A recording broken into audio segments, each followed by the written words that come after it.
a Jew is required to give up his life rather than commit a sexual sin.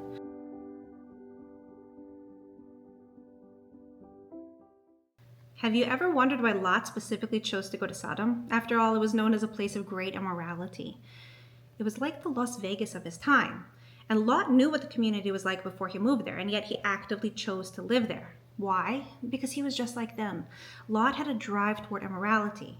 And in fact, that's the reason he wasn't allowed to look backwards and see the destruction of Sodom, because he was guilty of the same crimes.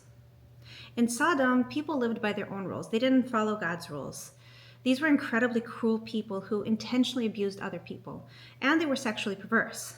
Moreover, they even combined these evil traits, and they engaged in sexual perversion not only as activities, but as sadistic displays of power, such as we see evidenced by the people coming and pounding on Lot's door and demanding the men inside in order to sodomize them. You see, they wanted to punish these people for encroaching on their territory. It was a power play. Now, Lot's response to this shows us how immoral he was. I mean, even though he tried to protect his guest, which he felt was the right thing to do, he was ready to throw his own daughters to the wolves. He was ready to kick them out of the house and have them go be prostitutes for this crowd. No normal parent would ever allow such a thought to cross their mind. And yet, Lot did. That's because he was so deeply seeped in promiscuity.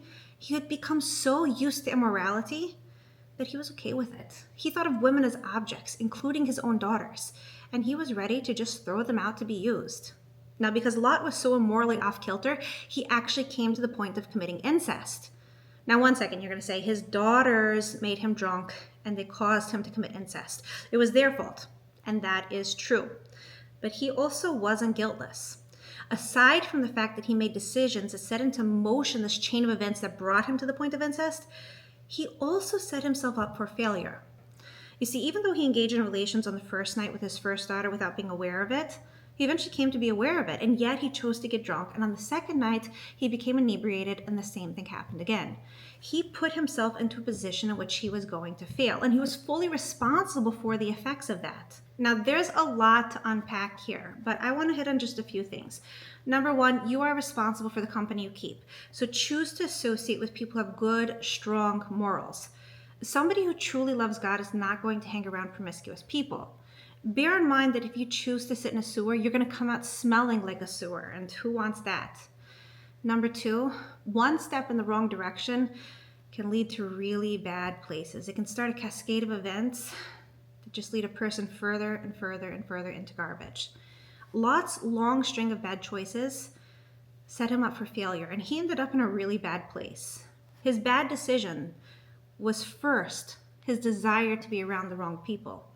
And you see where he ended up. You see, once a person steps into the world of immorality, then they eventually make immorality a way of life.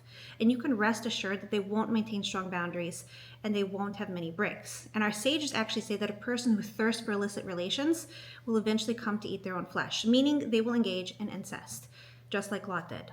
You see, immorality gives birth to more immorality. And the darkness in this area is profound. This is something that we have to stand super strong against. We have to say no. We have to hold strong no matter what comes our way.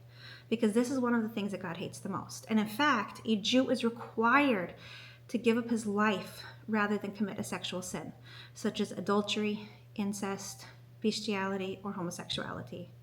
In God's eyes, sexual immorality is right up there with murder and idolatry. And in fact, the Tanakh very frequently uses immorality as a metaphor for idolatry, because there's nothing so odious to describe the betrayal of God than sexual perversion. So what's our job as human beings who love God? Our job is to eradicate immorality, to shine light into the tremendous darkness. And how do we do this? By being holy, by making decisions every single day to stand against immorality. Now, you might not think that you can have a huge impact on the world, that your resisting temptation one time is going to make a huge difference, but it is.